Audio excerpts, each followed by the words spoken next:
Welcome back to my shop in western Pennsylvania. We've had some rain, cold weather. Furnace kicked on. It's getting start of winter a little bit. Had some little bit of snow. It went away. So I want to get the Harley done. I finally figured it out, and what I did was I was using one of these testers to do it, and it simply snaps onto the ground and you get it on a live wire. You can see it lights up. And I started by going from the battery down. It would always click, and my nephew and I was out and we was riding and we pulled off, stopped for a little bit, went to go. It clicked and clicked and clicked. It wouldn't turn over, and I'm like, I gotta fix that. Come home, hit it maybe 2-3 times, it started. Well, I was afraid of getting stuck out someplace.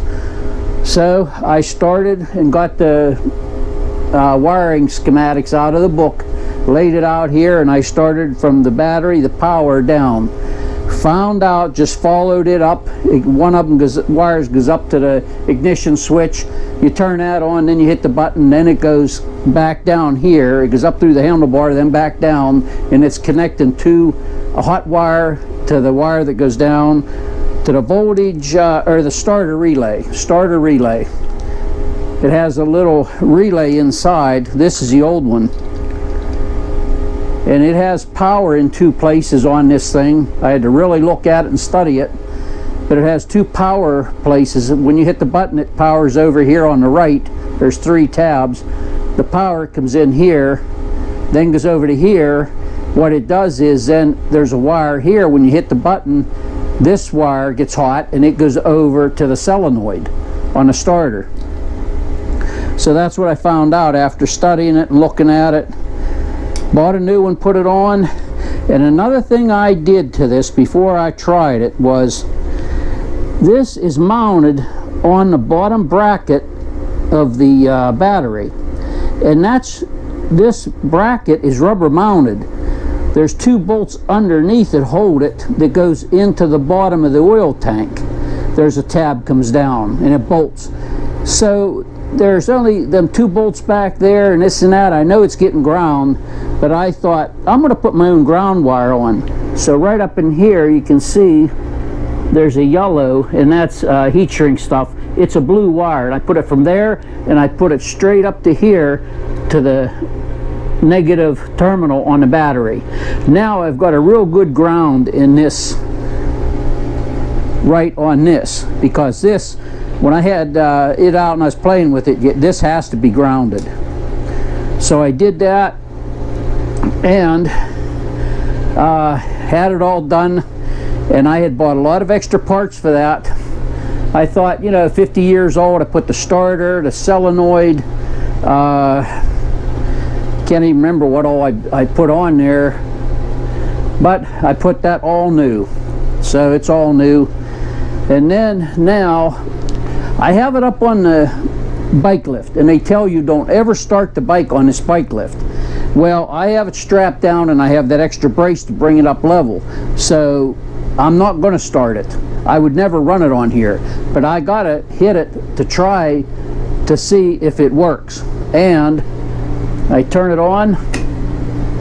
Here's my starter button.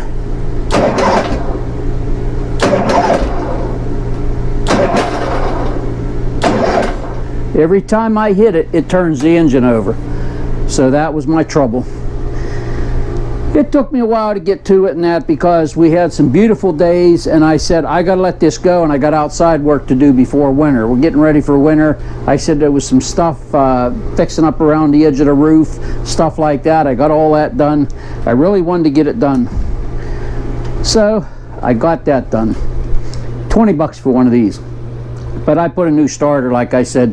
Starter you can actually open and clean, but I thought that's a lot. 50-year-old bike, you know, it wouldn't hurt. I had the money. I said I'm going to do it. Then something else I'd like to talk about is over here is if you use WD-40, and I do, and you notice how the cans now, you spray it, you try to hit as least as you can. You want to, you know, use it sparingly. Don't waste it. And then all of a sudden all the air's out of the can and there's a lot of stuff left in it. And it's like, do they do that on purpose? Maybe they shorten that straw in there so it, you know, can't come up, because it seems like you don't get much use out of a can like you used to. I said, to hell with that. I'm changing that. I don't like spending money like that. And I know there's a guy on there shows how to take a valve from a car tire and adapt it to where you can put air back in it. I don't want to do that. You know, I said, okay, what can I do to really fix that situation? So what I did was I bought a gallon can of it, and you're talking like 20 bucks. Well, $20, how many of them big cans you going to get? You know, it says you buy a can, oh, it's extra big for you, you get so much free. Yeah, I believe that. Got that gallon can, and I got a little spray bottle, I think in Walmart or something. And now I take this top off and just mist it, you know, spray it. And what it's really good for is the mill when I cut aluminum, because WD-40 is good to put on there when you're cutting aluminum for lubricant. This is fantastic. I can put it right where I want it. I said that's the answer to that. Then I'm looking on eBay, and I like to look at tools and stuff and what other people have. I come across something, and it's called the Thread Detective, and it's a thread identifier tool, and the website is www.threaddetective.com. and here's what it is, something so unique. Anytime I get a bolt and I want to find what thread it is, what size it is, nothing to measure the length, but I have one set up there that's a tap, and you get that little set of teeth in there. You can check the thread and all that stuff. You have to have another gauge to see what size bolt it is you put it in the holes. I come across this, and this is unbelievable. The let's see, what is it? The blue ones are metric. This side over here is metric. You get two of these together. The red one are SAE size, American size, and they have the back side you can put a bolt in, the other side you can put a nut on. So you can just take a bolt and start going through these real quick, find it, and it's printed right on them what they are. And then they give you a little plastic thing at the bottom that shows, you know, if you want to measure the length. But thread detective they call it, and I couldn't believe it. I said, that is what you need. And there's all them sizes. I forget how many's on there. They had to count, and you can get them on eBay. You can go to their website, or you can look on eBay. I forget what I paid for them. I always like to tell the price of stuff, but I said, that's the way to go. I don't have to get that thing down with my taps, get that little gauge out, you know, full with it. So I picked that up, and I think that I'll show it up close. You can see how you can put a bolt on this side and a nut on that side, and there's all these they give you with it, and you can just go through them real quick and find what size you need.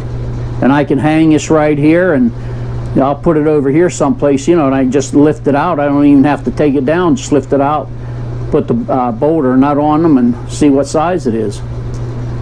So that'd be a quick answer. And my neighbor one time gave me a piece of aluminum. What the heck did I do with it? I can't find nothing around here. Here it is. And it was a piece of aluminum that was rectangle, and it was poured, and it was rough on all the sides, and the top was like domed.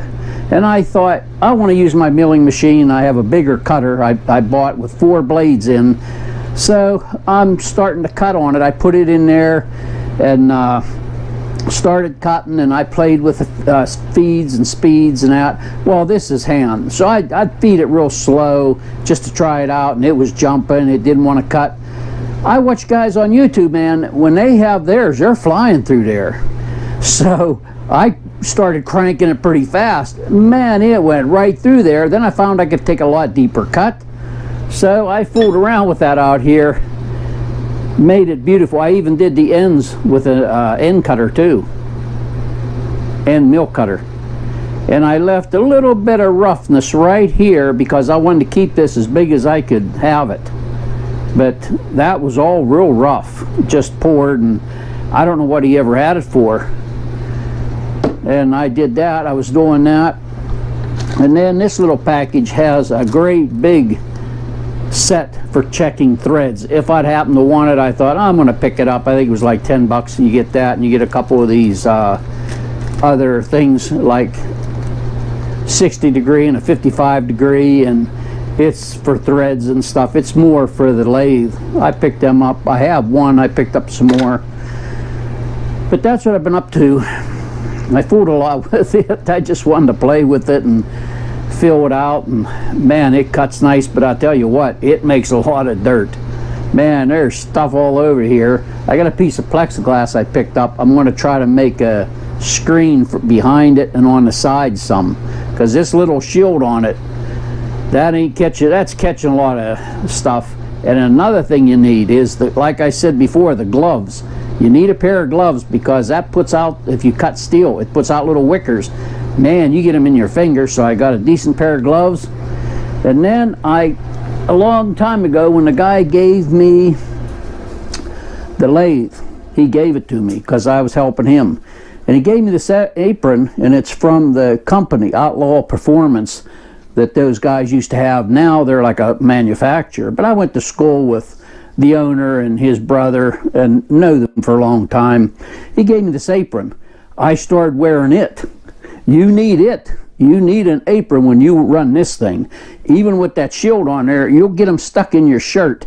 Then you start that, you know, you pick at your shirt, you can't find it, you think you got it, you're doing something, and all of a sudden, man, that thing jags you. And it's like little wee wickers. So I dug it out. I thought when he gave it to me, I'm probably never going to use it. You know, I use it. I made the use for it. So I just have a little bit more to do on the bike. I got a shield there to put on. I have to put the stuff on the other side. A couple things I took off when I was checking the wiring and stuff. But I knew I'd finally figure it out, because, you know, it had to be something in around there. I knew about where it was at. And these old electric glides, the older ones, I'll tell you what, they say it's a mechanic's bike, and it is, because it's just, you know, stuff goes wrong here and there, and then you'll run it for years and never have trouble, and then all of a sudden you got trouble again, just like that, you know. But I got all that fixed, put the extra ground wire on. Now what I want to do is take my book in tonight, and I want to mark that new wire I put on and do it in I have them markers, different colors. I'll use a blue one, and I'll put a note there that that's what I put on extra. It wasn't on the bike. That extra ground, I think that'll help. It's getting there. I want to get it off the lift. It's been up there long enough.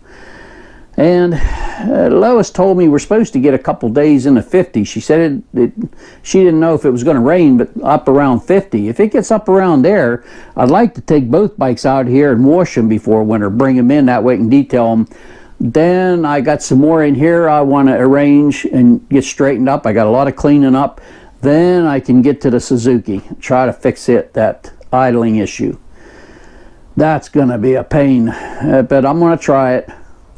And I had shown on this my overhead rack I put in for these pliers and my wire cutters, needle nosed little ones. These I got a scale up here, and all these screwdrivers, the little ones, and then I have picks here, scale, flashlight up there. But this here is one of the best things I ever did, put this around up here. Right above my bench I got it. Then I always had that electrical tape, and all my tapes up there, I can't reach it, and I don't want to go get a stool every time. So I got the Harbor Freight grabber. Sometimes they give these out free. So I can get up there and get my tape and then I can lube it back on. And I got my extensions, I got a couple little hammers. I'm going to put another board, I think, across here, over here, and do some stuff over in here, in this area right here. Put another board like that one over there. But I used bed frame and brought it down and then put the board across, put magnets, all from Harbor Freight, these magnets. And that there is one of the best things I did in here. I got a lot of this. A lot of this is for the meal and that. These are going to have to be hung over here someplace. But I'm getting it. It's coming along. I can't get that in there. Wait till I have two hands. So that's where I'm at now. It's getting there. And I really liking that meal. That is nice. And then a guy showed, on your vise you have the two jaws that go back and forth, and on that vise for the meal they're perfectly smooth. They don't want a crosshatch.